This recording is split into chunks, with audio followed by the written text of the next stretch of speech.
c'est toujours un petit peu la danse, un peu comme un divertissement, un spectacle. Pendant les temps de culte, c'est pas si évident que la danse ait aussi sa place.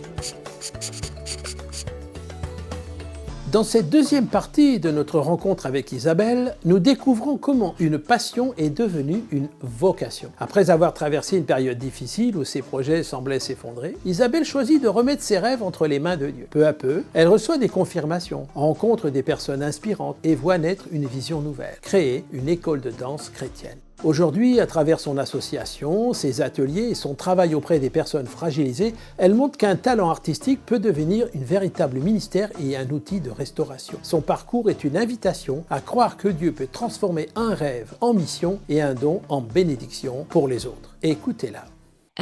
Ensuite, j'ai eu aussi mon papa qui m'a offert un DVD de Christine Janville, une danseuse chrétienne qui a ouvert aussi une école de danse pour Dieu. J'ai participé à un stage avec Virginie Enfa, qui est aussi une danseuse de Paris. À l'époque, l'école de danse liturgique, maintenant ça s'appelle Destiny Dance School. Et là aussi, après ce stage, elle m'a vraiment encouragée. Elle m'a dit d'écrire aussi ce projet, ce rêve qui était sur mon cœur. Et donc là, j'ai commencé à écrire aussi ce projet. Et puis ensuite, j'ai rencontré aussi plein de danseurs chrétiens. Je ne savais pas qu'il y avait autant de danseurs dans le monde entier avec l'association Marolles Danser la vie. Et j'ai commencé une formation et film qui est une formation d'école de formation sur l'identité dans la louange et le mouvement. Et donc là, ça a été vraiment tout un processus, un cheminement. Et à ce moment-là, en 2013, j'ai créé mon association de danse Arbre de vie, Danse ta foi. Donc là, ça a été aussi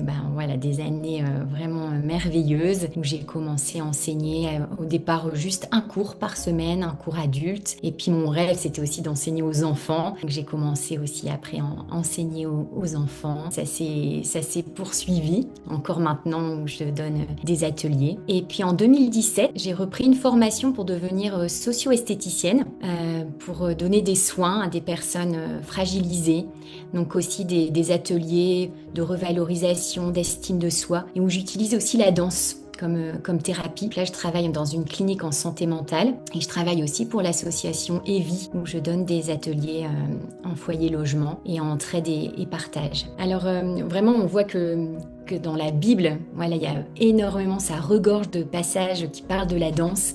Et quelquefois, on sait sur la musique, le chant, les instruments, mais la danse, ça reste quand même, encore maintenant, comme un divertissement, un spectacle. Alors que pour moi, la danse, ça fait vraiment partie intégrante de la louange. Et dès le début de la Bible, là, on voit que dans Genèse, que l'esprit se mouvait au-dessus des eaux. Il y a vraiment cette notion toujours de mouvement. Et puis la danse, bien sûr, c'est la louange. On voit quand Myriam, elle fait la traversée de la mer Rouge, et elle prend son tambourin et elle entraîne vraiment dans cette louange toutes les femmes. Bien sûr, le roi David, David qui danse devant l'Éternel avec l'arche de l'Alliance. Et puis tous les psaumes, des nombreux psaumes, j'en ai relevé quelques-uns, mais louez-le avec des danses, louez-le avec le tambourin.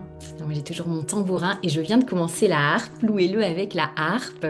Que tout ce qui respire loue l'Éternel, donc vraiment avec cette notion aussi de mouvement, de danser, de respirer. Ceux qui chantent et ceux qui dansent, parce que quelquefois on oublie ceux qui dansent.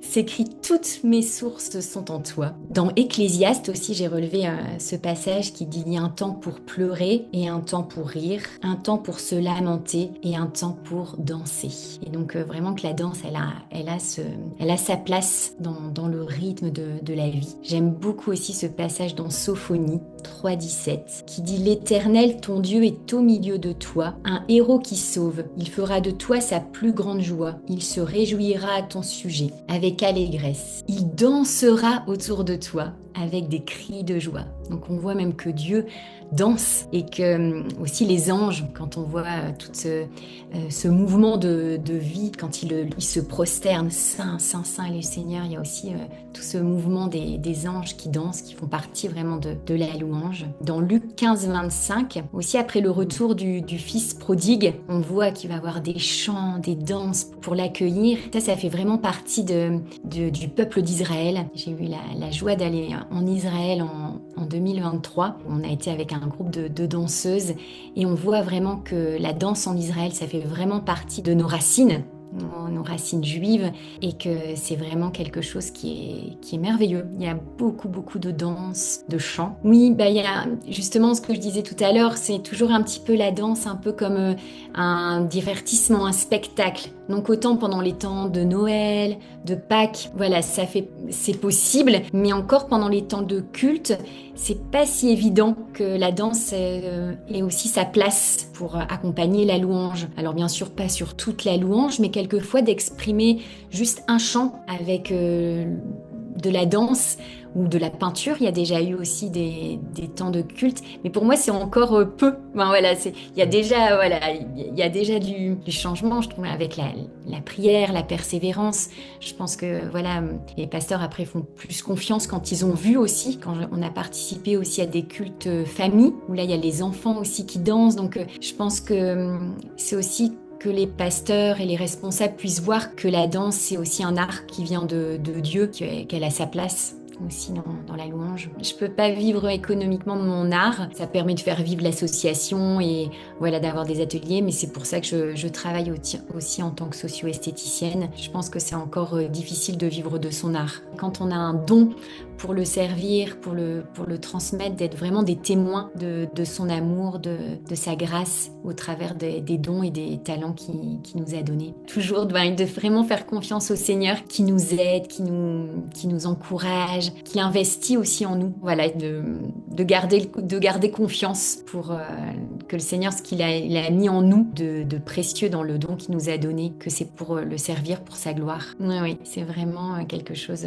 que le Seigneur il nous donne, en fait. C'est vraiment un cadeau, un don, c'est ça. 3 principes spirituels à retenir. Premièrement, Dieu confirme les rêves qu'il dépose dans nos cœurs. Le projet d'école de danse chrétienne n'est pas né du jour au lendemain. Il a été confirmé au fil des années par des rencontres, des encouragements et des portes qui se sont ouvertes. La Bible dit « écris la vision, grave-la dans des tablettes afin qu'on la lise couramment ». Lorsque Dieu nous donne une vision, il la confirme souvent, étape après étape. Principe numéro 2. Nos talents peuvent devenir un ministère. Isabelle a découvert que la danse n'était pas seulement une passion ou une activité artistique, mais un moyen d'honorer Dieu, d'encourager les autres et de transmettre sa présence. La Bible nous dit que chacun met au service des autres le don qu'il a reçu. Chaque talent consacré à Dieu peut devenir un instrument entre ses mains. Troisième principe, la persévérance transforme les rêves en réalité. Le parcours d'Isabelle n'a pas été facile. Il a fallu du temps, de la patience, de la foi et beaucoup de persévérance pour voir son projet prendre forme. Les grandes vocations se construisent souvent par de petits pas de fidélité accomplis jour après jour.